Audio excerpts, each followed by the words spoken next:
రోజు మేము అందించినటువంటి పరిస్థితి. అదేవిధంగా ఏదైతే ఆ రోజు జగన్మోహన్ రెడ్డి డిఎస్సి అన్నాడు, మెగా డిఎస్సి అన్నాడు. 5 సంవత్సరాల పాలనలో డిఎస్సిని గాలికి వదిలేసినటువంటి మీరు మీ మాదిరిగా కాకుండా అన్న మాట ప్రకారం అధికారంలోకి వచ్చిన తర్వాత మొట్టమొదటి సంతకం ఏదైతే డిఎస్సి మీద పెట్టి మరి ఏదైతే సంతకం పెట్టిన 5 రోజుల్లోనే జీవో ఇచ్చి ఈవేళ ఆ డిఎస్సి మరి 16,000 పోస్టుల్ని ఈవేళ భర్తీ చేస్తూ ఉన్నాం.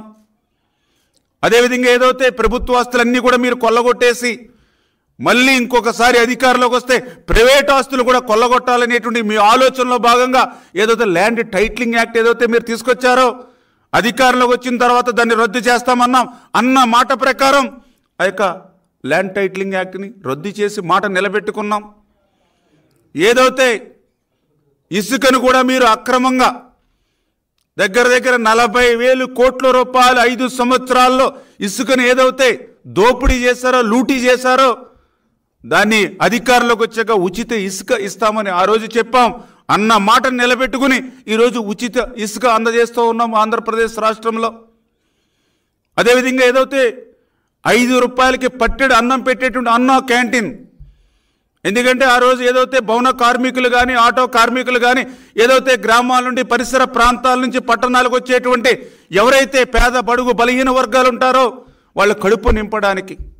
హోటల్స్కి పోయి 100, 150, 200 పెట్టి భోజనం చేయలేరనే ఉద్దేశంతో 5 రూపాయలకి ఉదయం టిఫిను,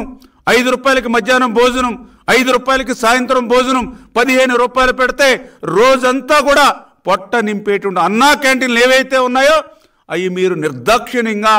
రద్దు చేసి పేదల మీద మీరు కక్ష తీర్చుకుంటే ఇచ్చినటువంటి మాటకు కట్టుబడి రేపు ఆగస్టు 15వ తేదీ నుంచి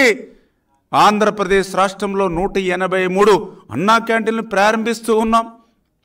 అంటే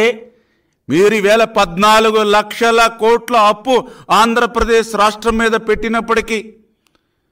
ఖజానాను మొత్తం ఊడ్చేసి ఖాళీగా ఉంచినప్పటికీ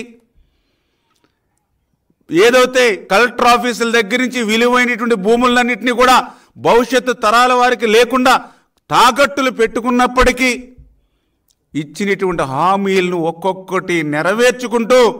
ఈవేళ